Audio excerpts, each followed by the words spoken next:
Si tú crees que Dios te toma como su mejor guerrero, es porque todavía no conoces a Gracie. Y es que hay personas a las que la vida les pone tropiezos. A Gracie, la vida le puso un campo minado. Bienvenidos a La Curiosidad, lugar donde nos preguntamos todo, pero no resolvemos nada. La historia arranca en silencio, tan solo se escucha el tenue sonido de la respiración entrecortada. Pinky, una mujer tan excéntrica como entrañable, está dando su último suspiro. A su lado, sin apartarse ni un segundo, está Gracie, su inseparable amiga, quien le sostiene la mano mientras sus ojos se llenan de lágrimas. Las últimas palabras de Pinky son gritadas con esfuerzo, en las patatas. Y después, el silencio. Justo después de esta escena, vemos a Gracie sentada frente a un pequeño huerto. Entre papas y flores marchitas, abre con cuidado un frasco y comienza a liberar a sus caracoles. Uno por uno, Sylvia, la líder del grupo, se arrastra lentamente hacia la tierra, mientras Gracie los observa. Y es ahí, frente a ese pedacito de jardín lleno de caracoles, donde comienza a contarnos su historia.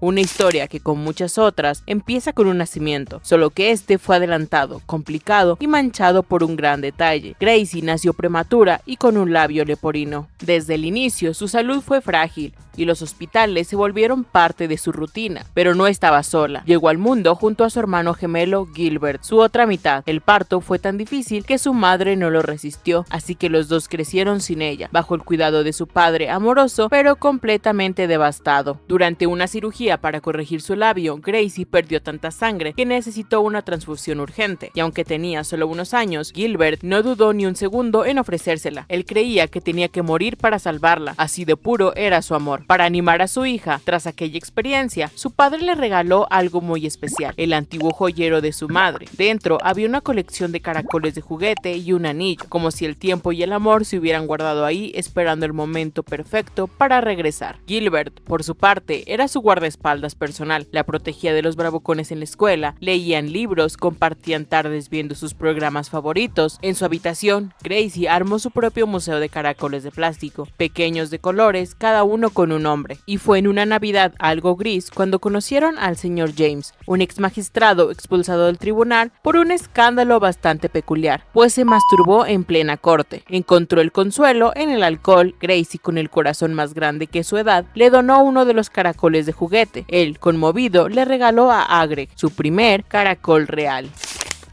Gilbert, mientras tanto, desarrolló dos pasiones muy intensas, los animales y el fuego. Adoptaba gatos, rescataba pájaros, liberaba lagartijas y se hizo vegetariano, pero también soñaba con ser un mago callejero en París, aunque cada acto de magia terminaba con un dedo quemado o la ceja chamuscada. Los dos hermanos compartían una cicatriz que los unía más allá de lo físico, marcas en sus brazos que cuando se juntaban formaban una carita sonriente, como si el destino les hubiera dejado un recordatorio de que siempre se tendrían el uno al otro. Su padre, aunque afectado por la tragedia, era un artista. Había trabajado en películas de stop motion en París, donde conoció a su madre. Regresaron enamorados a Australia con un montón de sueños que pronto se vieron aplastados por la tragedia. Un conductor ebrio lo dejó parapléjico y su carrera se vino abajo. La animación quedó atrás. Llegó el alcohol, la tristeza y más adelante, la apnea del sueño. Cada noche sus hijos tenían que aplaudir con fuerza para despertarlo, como si fueran un par de alarmas humanas llenas de amor. Y aun con todo eso seguían siendo una familia unida, con tardes de cuentos, risas y caracoles. En una visita al parque de diversiones, se subieron a la montaña rusa llamada La Osa Mayor. Fue ahí donde su papá, entre risas y adrenalina, dijo que quería que esparcieran sus cenizas en ese lugar cuando muera. Pedido extraño, pero muy suyo. También tejía, lo hacía con tanta pasión como si cada puntada le ayudara a recordar que seguía siendo un artista. Fue él quien le tejió su gorrito de caracol a Gracie, ese que se volvió su sello personal. Estaba tan orgulloso de Gilbert que veía en él su propia historia repetirse con un nuevo final. Y con Gracie compartía pequeños secretos sobre cómo contar historias en movimiento. Pero un día, después de una jornada hermosa, simplemente se quedó dormido. Gracie y Gilbert aplaudieron como siempre, pero esta vez no hubo respuesta. El sonido del silencio fue más fuerte que todos los aplausos del mundo. Sin recursos para un funeral, el gobierno se hizo cargo de su cremación, y como no tenían familiares cercanos, decidieron separar a los gemelos. A Gilbert lo enviaron a vivir con una familia de granjeros religiosos. A Grace la mandaron a Canberra, con una pareja sin hijos, muy fanática de los libros de autoayuda. Canberra era tan segura que hasta los conductores usaban casco, pero la seguridad no quitaba la tristeza. Gracie se sentía sola, desconsolada y rota. Lo único que le daba algo de paz era la compañía de sus caracoles, que cuidaba como si fueran su familia perdida. Los nuevos padres adoptivos de Gracie eran curiosos, por decirlo más o menos. Parecían sacados de un catálogo de bienestar emocional, adictos a los libros de autoayuda, fanáticos del deporte recreativo, dueños de varios cuyos y, como detalle final, swingers los sábados, porque sí, cada fin de semana era una incómoda sesión de pareja abierta, y Gracie, con apenas unos años encima, no sabía si vivir ahí o pedir asilo en una pecera. Su nueva escuela tampoco ayudaba mucho, ya no tenía a Gilbert para defenderla, así que era blanco fácil de los típicos bullies, pero Gracie aguantaba, porque aún tenía sus caracoles. Su pequeño ejército de babosos le daban la fuerza que le faltaba. Mientras tanto, a kilómetros de distancia, Gilbert vivía su propio infierno personal y rural. Cayó en una familia de agricultores con tendencias a sectas. Eran tan devotos que construyeron su propia iglesia y escuela en la misma propiedad. Allí, a Gilbert lo trataban como a un siervo. Tenía que trabajar duro, leer la Biblia y, para su desgracia, volver a comer carne, cosas que odiaba con toda el alma. Además, le prohibieron usar fuego y practicar magia, porque decían que la magia era un vicio del diablo. Pero Gilbert, fiel a su espíritu rebelde, practicaba sus trucos en secreto. Detrás de la iglesia, su madre adoptiva era tan controladora que un día hasta intentó drogarlo. Sí, a ese nivel de bruja de cuento. El poco dinero que ganaba se lo quitaban con el pretexto de que era una ofrenda para Jesús, pero en realidad su padre adoptivo lo usaba para comprar whisky barato y emborracharse. Un día Gilbert se cansó de todo esto y decidió vengarse. Liberó a los cerdos y a los periquitos de la granja, que estaban encerrados como él. La familia, enfurecida, tomó represalias y quemó el joyero de su madre biológica, aquel que tanto significaba para él y Gracie. El golpe fue devastador. Mientras tanto, los padres adoptivos de Gracie decidieron retirarse a una colonia nudista en Suecia. Así como lo escuchas, se fueron sin más, dejándola con el refrigerador vacío y el alma media quebrada. A partir de ahí, Gracie empezó a transformarse. Se volvió cleptómana, pero robaba cosas sin sentido. Robaba por inercia, por vacío o por tristeza. Pero entre todo ese caos, apareció él, Ken.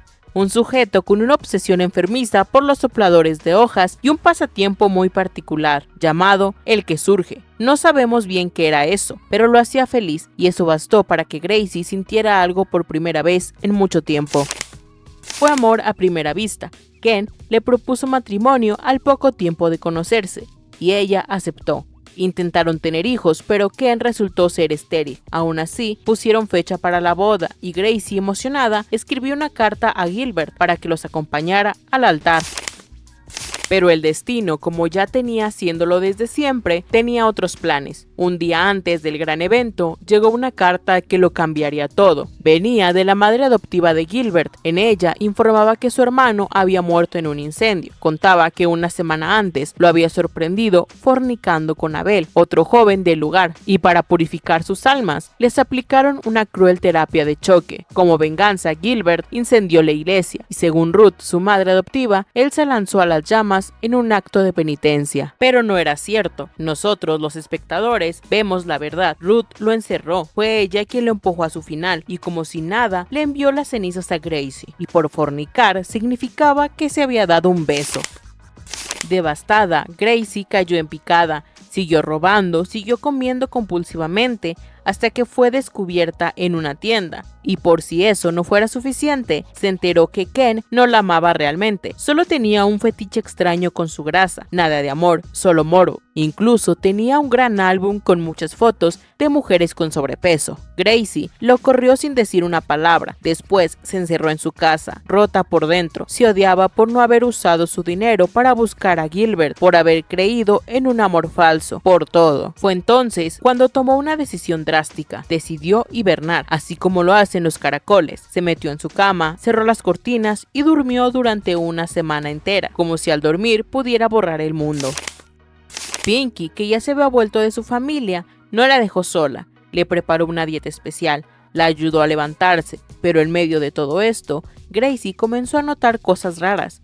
Pinky empezaba a olvidar las cosas importantes. Le diagnosticaron Alzheimer Y en ese momento los roles cambiaron. Ahora era Gracie quien cuidaba a Pinkie, hasta que un día simplemente Pinkie ya no quiso levantarse de la cama. Decidió irse en paz, sin ruido, sin drama, solo dejar de despertar. Y así volvemos a la primera escena de la película. Gracie sentada a su lado, escuchando las últimas palabras de su amiga.